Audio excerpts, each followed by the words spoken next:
Iya, iya, iya. Banyaknya karat ini yang di sini hanya terlihat kecil.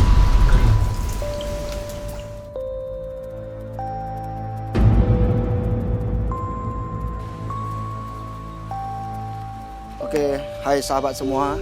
Kita hari ini berada di Kota Tabanan, di sekitaran Kota Tabanan, persisnya di Desa Krambitan. Ya, bersama saya sekarang ada Pak Agung Putra, dan di belakang kita ini adalah kori utamanya.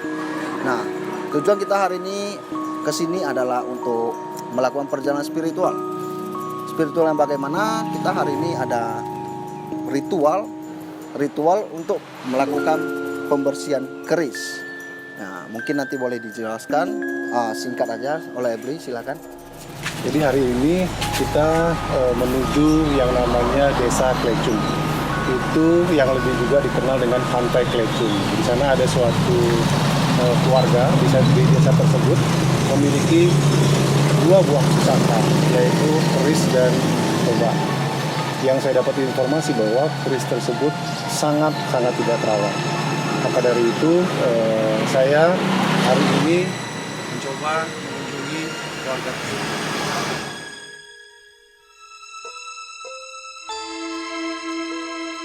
Di posisi di Desa Klecung, dan di depan kita ini nanti ada kerisnya yang bakal kita lihat. Apa? Ini? Boleh?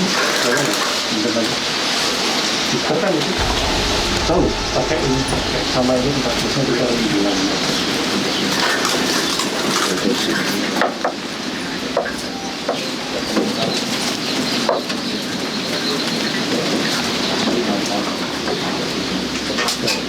Oh, itu sudah pas banget sudah. Ya kemarin sampai itu. Karena kemarin gini, iya. Entah tuh. Mandang itu. Pegang aja, pegang. Ya.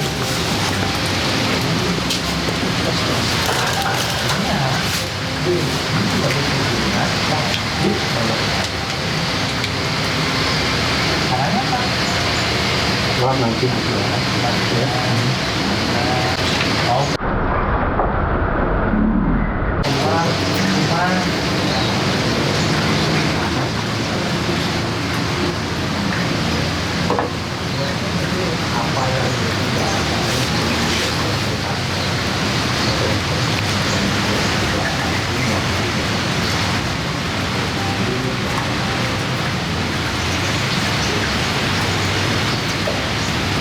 Ini keris lurus.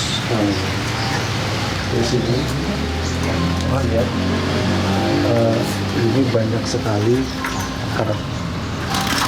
Ya, banyak karat. Banyaknya karat ini yang di sini hanya terlihat kecil, tapi di dalam besinya itu lebih banyak lagi dari karatnya ini. Ini kita bisa lihat di sini. Ini pertumbuhan karat, dan ini adanya cekokan ini. Ampurut yang tangan kiri ini adalah korosi akibat dari karat yang tidak terawat, sudah sampai puluhan tahun ada ya, ratusan tahun ya.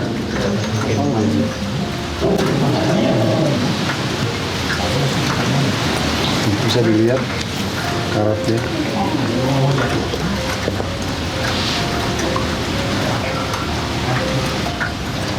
Ini nantinya kita akan proses pembersihan.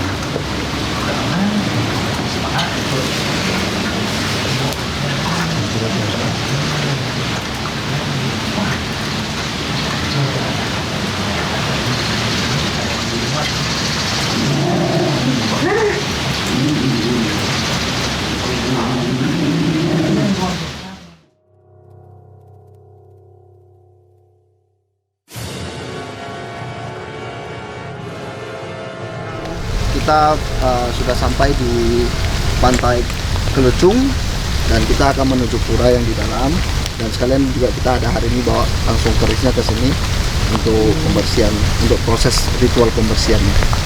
Dan di sebelah kiri kita ini ada pohon yang cukup unik dan mungkin ada yang bertempat di sini. Saya nggak berani menceritakan terlalu banyak, nanti kita serahkan kepada ahlinya aja.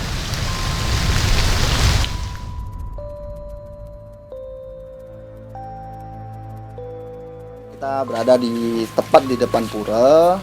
Di samping saya ini ada narasumber kita, Gung Putra. Nah, mungkin nanti dari Beli boleh jelasin sedikit ya.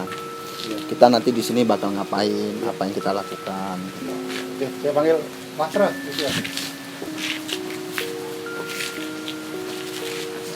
Ini adik saya. Jadi di sini kenapa proses kris yang tadi kita bawa ke sini? Ini hubungannya adalah kita punya pura di sini yang namanya Pura Taman, yang dimana leluhur saya yang memiliki lahan ini dan yang membangun pura ini. Kenapa dengan ada hubungan dengan kris ini?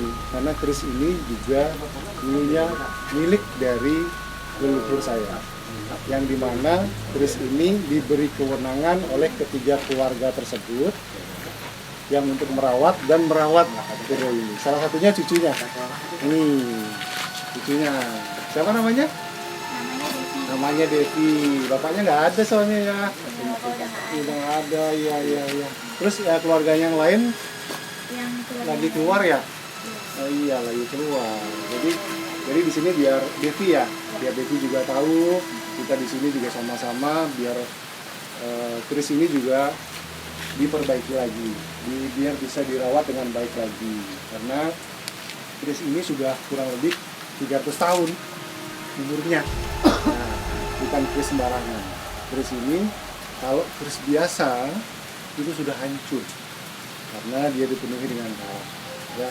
Nah, kita kesini hubungannya adalah nguningan, dalam arti kalau di Bali bilang nguningan atau minta izin kepada leluhur kami untuk proses pembersihan dari kris ini, yang nantinya harusnya ketiga keluarga tersebut harusnya ikut, karena kebetulan ada cucunya, jadi salah satunya saja kita bisa ikut sertakan belajar. Jadi kita minta izin ya. Ulun nuwun ya, dalam proses ini, karena sebelum proses ini dilakukan, isi dari gaib kris ini atau yoni kris ini kita keluarkan. Kalau orang Bali kita linggihan dulu, semasih kris ini diproses pembersihannya, atau kita kembalikan ke tempatnya, atau kita linggikan, bisa di rumahnya, bisa di pura ini.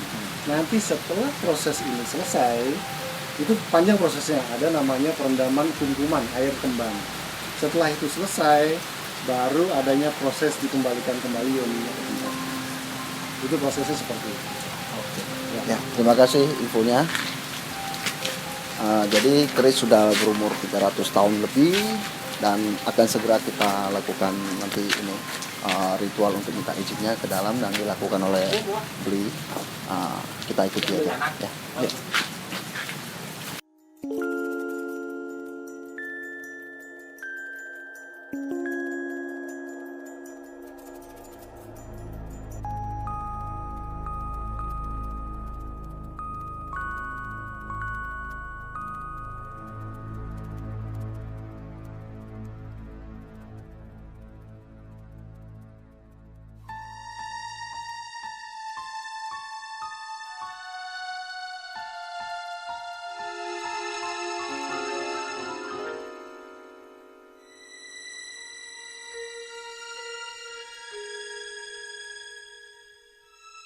Ngomong bahasa keris, Devi sendiri pada saat keris itu mau dibersihkan pun sudah merasakan hal yang berbeda katanya sebelumnya.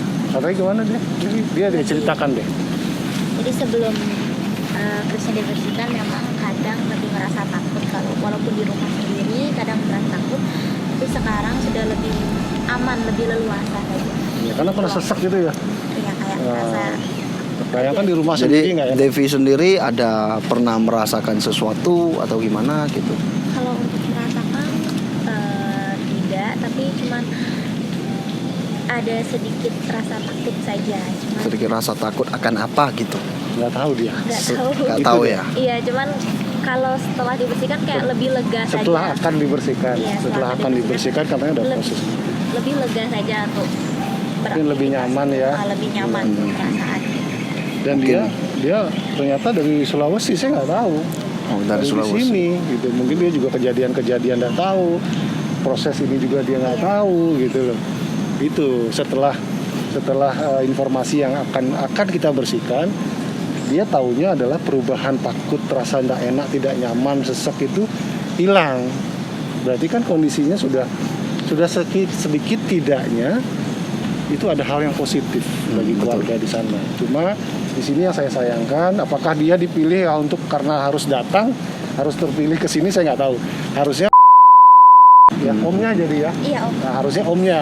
Bisa Gitu, jadi ini iya. petunjuk juga. Iya. Ya, petunjuk buat Devi juga. Hari Dan ini harus ke Devi sini ini gitu.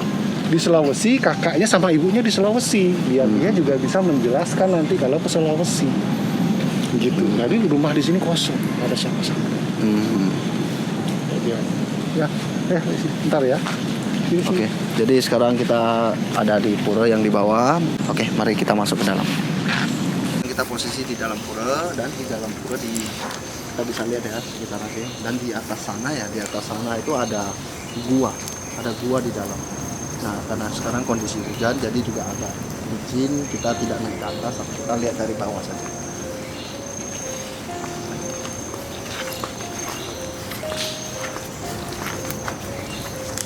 Oke, posisi guanya ini naik dari sini terus ke atas, nanti di dalam sana katanya sih ada gua. Tapi kita kali ini tidak naik ke atas.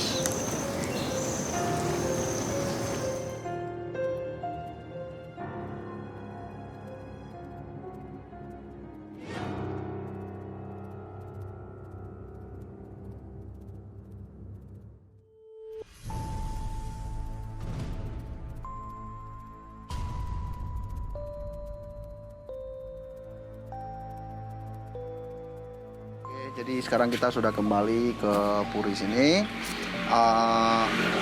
bersama dengan Beli. Nanti mungkin Beli akan menjelaskan kesimpulan dari awal sampai akhir ini. Mungkin dipersilakan Belinya. Jadi selama kita melakukan perjalanan tadi, pada intinya kita menunggu proses yang keluarga di sana.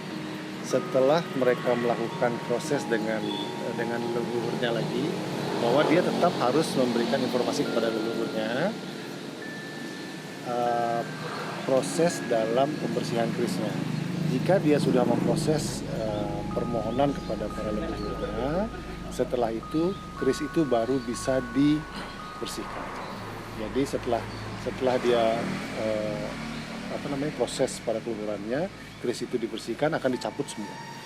Dari gagangnya, dari pegangannya, itu dicabut semua, menunggu informasi dari saya lagi.